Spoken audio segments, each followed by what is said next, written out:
In the heart of Niamekia, a sprawling African village, life followed the rhythm of the earth and the ancestors' whispers. The rising sun painted the red clay paths gold, while villagers bustled to their farms and workshops. Beneath this harmony, however, lay secrets darker than the densest forest shadows. Abena, a widow respected yet feared, carried a weight in her heart. Her only son, Kojo. A skilled carpenter and the pride of the village, Kojo had fallen deeply in love with Essie, a seamstress whose laughter lit up every gathering.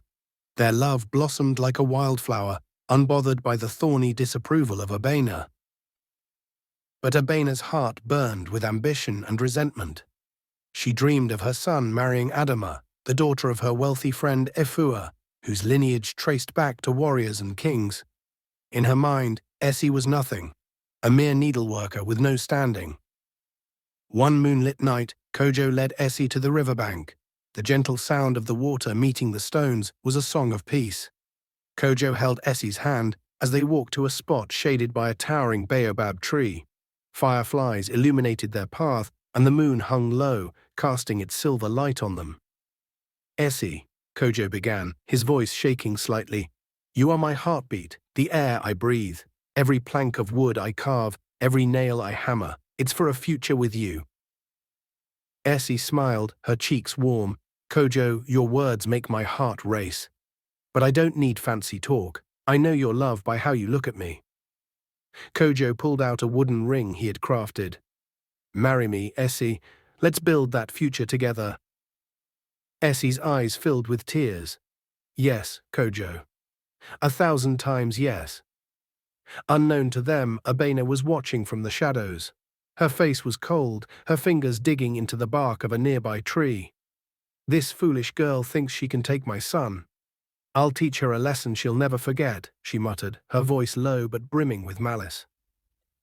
The next morning, Abena invited Efua and Adoma over to her home. The air smelled of palm nut soup and intrigue. "Adoma," Abena began, sitting upright on her mat, her gold bracelets jingling as she gestured, "Kojo doesn't yet see your worth, but I'll make sure he does. Essie must go. Permanently." Efua leaned forward. "But how will you do it? That girl has bewitched him." A sly smile spread across Abena's face. "Leave that to me. There are forces greater than her petty charms." Adoma giggled, already envisioning herself in Essie's place. "Auntie Abena, I'll make Kojo forget her name." Abena waited until nightfall before venturing into the sacred forest. She carried an offering of wine, beads, and a black hen. As she reached the idol, a figure carved from dark wood with red stones for eyes, the wind grew colder, and the forest fell silent. "Spirits of the ancestors," Abena whispered, kneeling, "I seek your power. Take my offerings and grant my wish." The idol's eyes seemed to glow, and a low voice echoed around her.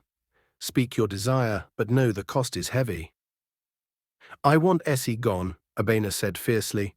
"Bind her womb so she can never give my son a child.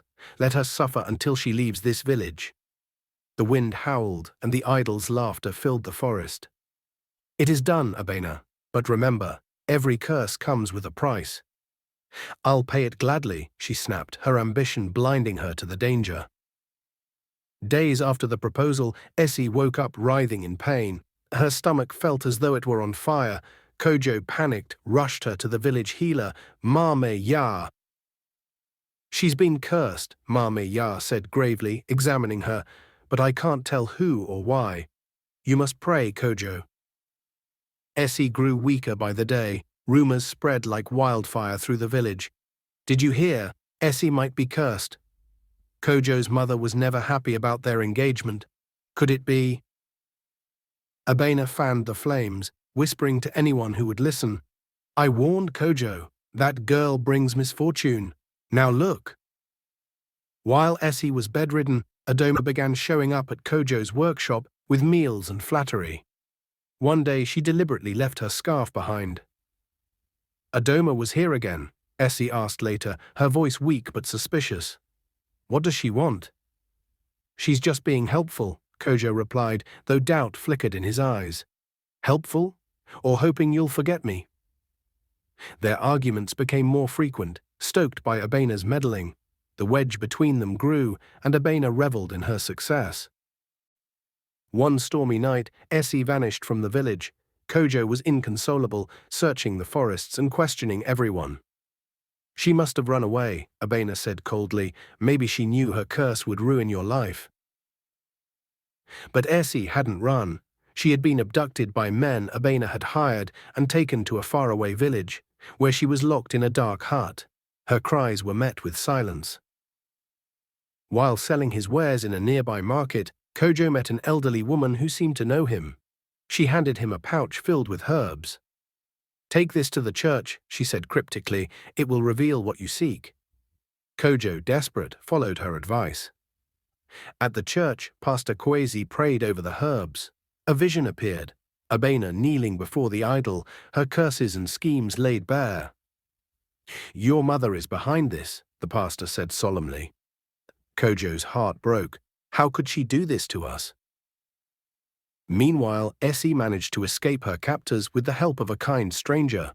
She stumbled into the church, weak but alive. "Essie," Kojo cried, rushing to her side. Through tears, she recounted her ordeal. The next morning, the entire village gathered as Pastor Kwesi confronted Abena. "Abena, your sins have been revealed. Speak the truth."